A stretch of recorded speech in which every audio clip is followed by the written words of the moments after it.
This is the Resilient and Resourced Educator, and I'm your host, Danette Adams. Today I speak with Melissa, who has been involved in early childhood education for almost 20 years in a variety of settings. In these chaotic times, she's found some support by leaning on her own calm temperament, as well as the inspiration of friends who are learning to embrace some of the spaces and unknowns in their calendar. So listen into this conversation with Melissa, who is not only an educator, but also a very active community builder. So today we welcome Melissa to the show. So thank you, Melissa, for being here. Great to be here. I'm excited to have this conversation. So I would love for you to reflect on a memorable mentor or educator in your life, somebody that has impacted maybe the way you think about education or just think about learning in general. So who would that be for you? Well, there's probably a lot of them, actually. I was somebody who always loved school. Pretty much from day one in kindergarten, I was always excited to go to school, and I really enjoyed my friends there, but I also always loved my teachers. I think the ones who really stand out to me, though, are the teachers who tended to have a creative or dramatic bent to their teaching style. I think of like my grade 9 geography teacher, who he was trying to demonstrate how the water cycle works. And so when it comes up to a mountain range, in order to demonstrate that, he pretended he was a rain cloud, and he hopped up on the desk and was walking across his desk and then jumped over the other side, and all the while being a rain cloud and explaining what he was doing. And that always just stood out to me. I love that dramatic and creative stuff. And later on in high school, I became involved in drama myself. I took all the drama classes I could. So I don't know if I always had that interest, and that's why I liked the teachers that also did that, or if those teachers and their creativity sort of helped lead me in that direction of being interested in drama. So definitely those creative and dramatic teachers were the ones who really stood out to me. Right. So do you see yourself at all using some of those things, creativity and drama, with the children you're working with now?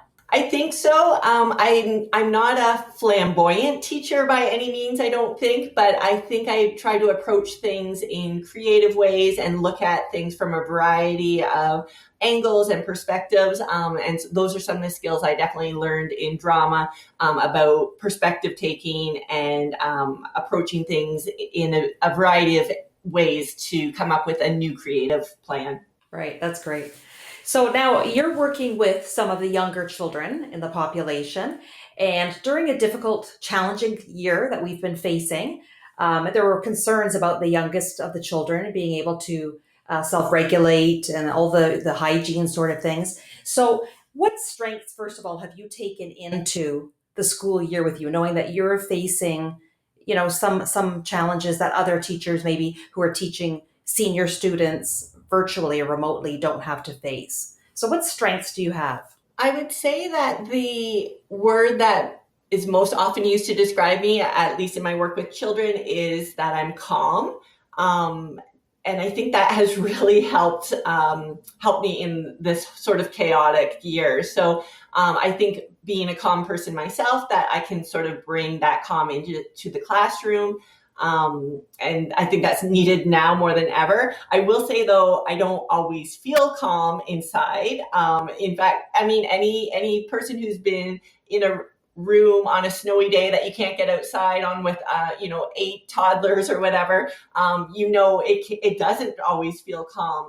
But I think I've developed some skills that I am able to keep some of that feeling of chaos to myself and exude some calmness, which helps bring the chaos level down a bit. So I think, calmness has definitely been a skill set that I relied on in this rather chaotic year. Well, I'm sure your students appreciate it, because it's true that it's kind of contagious, right? You can bring calm into a classroom, especially with the little ones. For sure. And I think, with those older children that you were referencing, that might be different for younger children, is at least with older children, as much as this whole pandemic is a very hard thing to comprehend and understand, at least you can have some of those conversations with older children in a way that maybe is easier for them to process some of what they're feeling. Whereas I think, toddlers and young preschoolers, they still have a sense that things are different. They can't play with their friends in the same way. There's a lot of new rules about how they can interact with other people. And,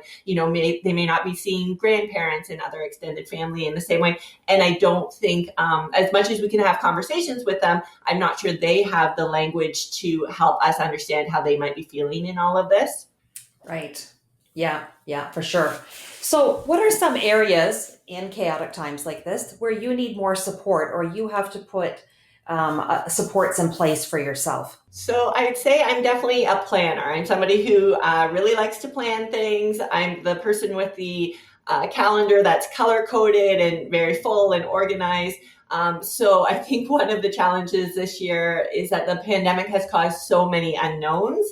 I think that really first hit home for me when we got the notice that the schools and the daycares were going to be closed for 2 weeks after March break. And I just thought, wait a minute, this isn't in my calendar. How do I plan for this?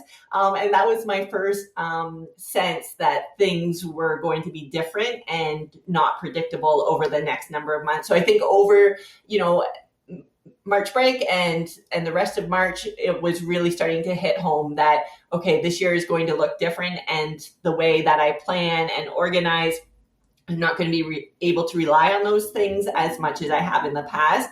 I have a couple of pictures of my calendar, I think from April, where I literally had like 3 things in my calendar. And I think they were just reminders of things I wanted to do. And that looks so different than anything previous to that. So that was just really, it was a bit disconcerting for somebody who does like to plan and have, that control over things. I know some of my friends experienced the same things, but some of them were able to really just embrace that. And going forward, they want to continue to leave space in their calendar because they found just new ways to connect with their family or just relax in new ways that they hadn't experienced before. I haven't quite been able to embrace that yet. It's still a struggle for me to have that uncertainty, but I am learning some of those skills as I watch other people do it so well. That's great. That's good.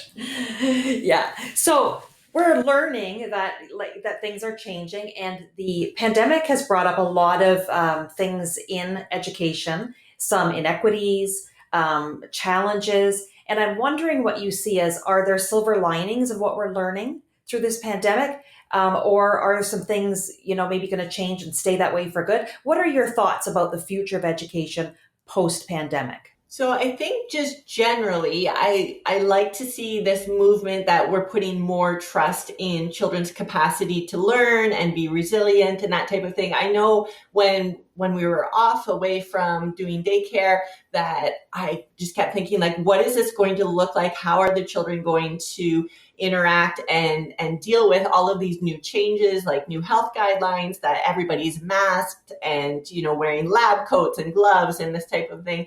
And for the most part, children are resilient and they're just like, okay, that's a thing that's happening. Okay, we'll make that happen. Now, I do think there's still times that they're carrying that burden in a way that we don't always see as an obvious thing. So we do need to sort of keep our ear to the ground for any stresses that they might be feeling because of that. But overall, I'm encouraged by the resiliency I see from children. And I also see as in the industry in childcare over the years, we're putting more trust in children's capacity for building their own knowledge. I remember being an ECE student, we learned really briefly. It was like one paragraph or one section in a textbook about a place in Italy called Reggio Emilia, and it had this really different way of understanding education and children's capacity for learning. And it piqued my interest, but it was just this small thing, 20 years ago that I kind of read. But the childcare center I ended up working at, they got a new director shortly after I was hired on, and she was very influenced in the Reggio Emilia or the emergent approach. And as she guided us through learning more about that approach, it really resonated with me. Like, it just really clicked and felt right. And like I said, this was about 20 years ago, so it was pretty early on in my teaching career. I think I was perhaps more open to learning a new way of interacting with children than I might have been if I was a more experienced teacher. I was at that time doing a lot of thematic teaching. So in the fall, we did apples and pumpkins and that type of thing.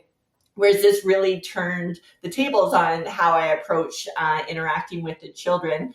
But yeah, I just love the trust that approach puts in children, and that they're viewed as like co-constructors of their knowledge, and that the role of teaching is more about facilitating learning rather than being like all-knowing people who are trying to fill up the children with facts and information.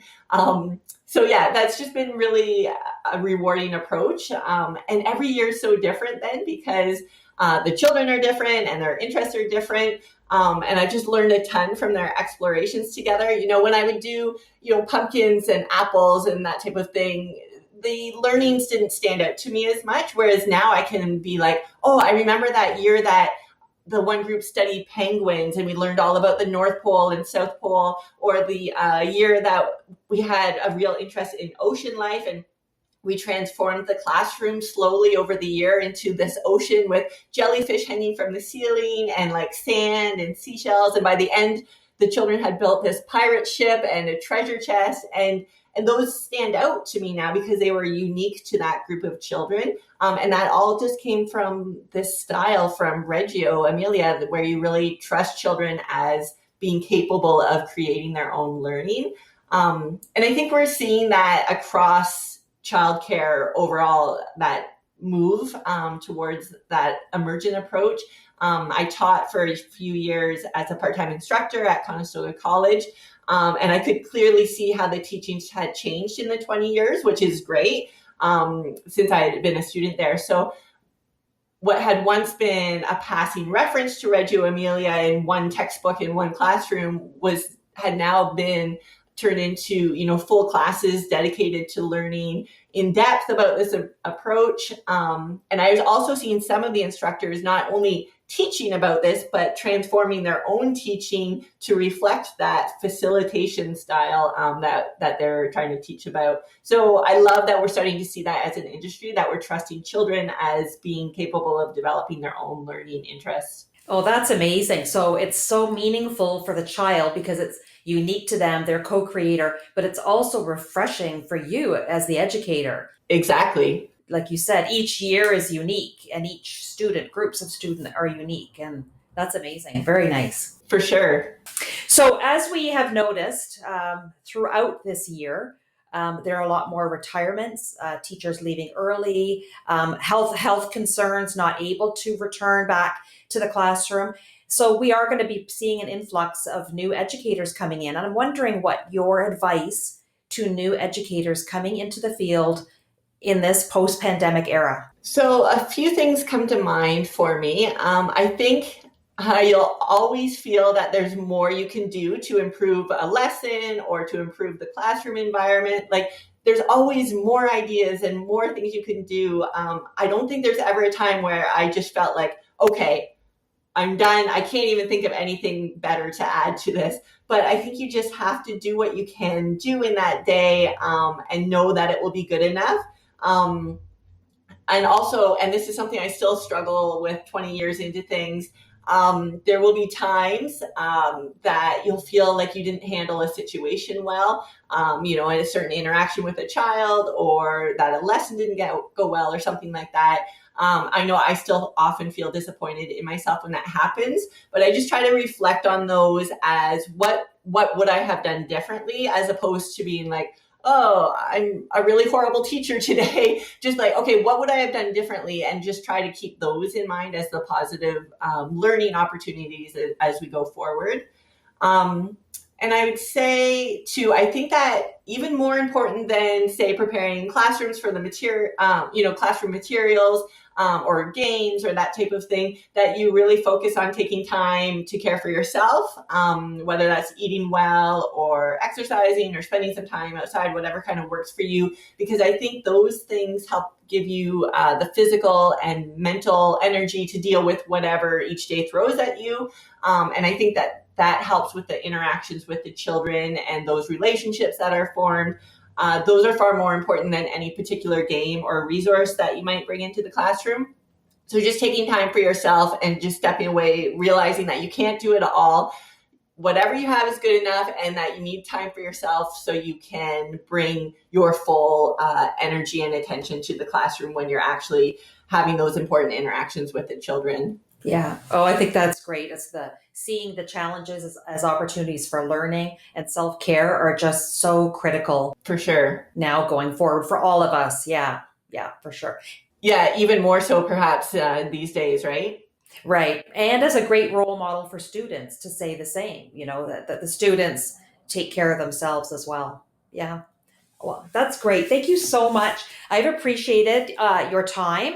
I know as a community builder in our region, you are extremely busy with your hands in a lot of pies all at once. So I really appreciate you taking this time out to chat with me today. Well, thank you for this. I think it's a great initiative that you've taken on. So thank you for that too.